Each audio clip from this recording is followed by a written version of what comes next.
ulenau te ho wanoi boinan lungjin meipi bangjing jong le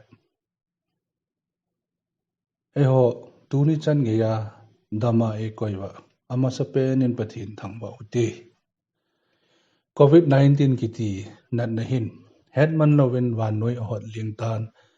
e ho zo se yong ki weng lo theilo din munin e koi ta ve wanoi ga len khat na le ni na achun gam khat la gam khat ki do anahin hi chi Covid-19 nat nawang hi wanoi gam zo se pang khoma nat na hi to ki do hi tai hi chun e ho India gam zong nat na achal be lo na din government in ni som ni la khat lockdown akoi hi chi lockdown ki ti zong hi ni danga in a he no ban ai lo le curfew ki ti ho to aki bang poi aji chu social distance ki ti midang to meter khat le ni bea ki gam la ding angai ji a in ko jing zong kal ha lo ding in sa in thang jing to zong kinai lo ding ki ti hi anaki he khalo hi adi in e ho ku kinam mi te hi namdang sanga zong ki khulai len nomte atui al ki tha tu nomte insa in lang ki hu nomte hi ji un government tu pi banga in sunga ki khum tup cha khe ding hi a asa le in hi zong la i bai lo diu ham nat nan ei pha lo na diwa ho in kon ho bon aki kha ta le adang chu ne la cha lading ho ti lo in sung chi a di ngai to hi te a khuti lo le ho in kot I kha lo lo ding hi Covid-19 nat na hi iki cha win ki cha ding mong hi a hin galwon le AK47 puma hungko na e tha diu banga ki cha ding jong a hi di poi hiji chun aweng wenga thopal ige nuwa golango duty ipu sa ho jong hi lungnop na dinga ibolu ahin ama wang phachum lo hi duty pu ho kinai cha cha ato kho mu khu na nakipi son na phata kisim hi joy khosung weng sung lam kai to khoma ki ho lo a kho ta jong le iki ho naw mun ho a social distance meter khat le ni ki gam la ding ngai to hi te lam kai ho nan a pha lo ding a hi ti na poi England te leng chapa Charles le Prime Minister Boris Johnson jing jong Covid-19 na ave tai akiti ko hom khanin asei na USA Italy China hon bon atin jolo na chu e hon gopum le thingpuma kisim kel kot be ma itin jodiu hinam atin nuiza awm wangin thudi jong a hi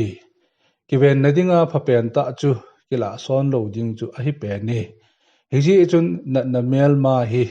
I tabang mel ma ham ti hechien le hen akiven ji jong thei ding a hi World Health Organization kiven nadinga asei phabe social media ho avel vela iza saw hejong le vel sei ki no ti mihimin ikhuna imazo se ki tham a hi ji in sabon a hi lo le alcohol base hand wash a khut phate cha sop ding midang to meter khat le ni a ki gamla ding aji chu na pu khat chu a khut a hi lo le a khut a hi lo le a chi le amanu ama pa kam le na ko na hungdo ho chu iki hop lut kha le na chu kikila son the hi imit ina chule ikam thamlo ding aji chu pama ipot kom le ikhuna mun tin ki tham hi ji in na virus chu itham kha na mun ho a ko na ikhuna kai the hi ikhuna akai kha le ikhuna imit ina chule ikam itham ting na chu sung hlading a hi tai mila na khut a hi lo le na chi ding le tissue paper a hi lo le na kiwa na mu na ki tu ngai je hi chi nangin na pu kha le midang na pi son lo na dinga ki se hi izem tia khosi bu si chule na haidan ha sat na a le ki sel lo ki im lo wa doctor ho na ki bet sa loi ngai jin ti tu ma sanga in het kha lo ho in kon aki kha ta zi in ho bung mi tam ta in pathian jong ho thei ta lowa ki ge la no mo isa diu ka ta sani ken jong phamo ka sa le aji chu ho in hi khat la khat pathian thua ikilam kai naw ikitil kho naw chule ikiloi khom naw ho pen zo hi jong le ho in hi mandir ho tabang a hi pun ho in se a chu pathian ho the a hi akiti pui ama wang first korin bung thum chang som lu ma chun hiti hin akisuni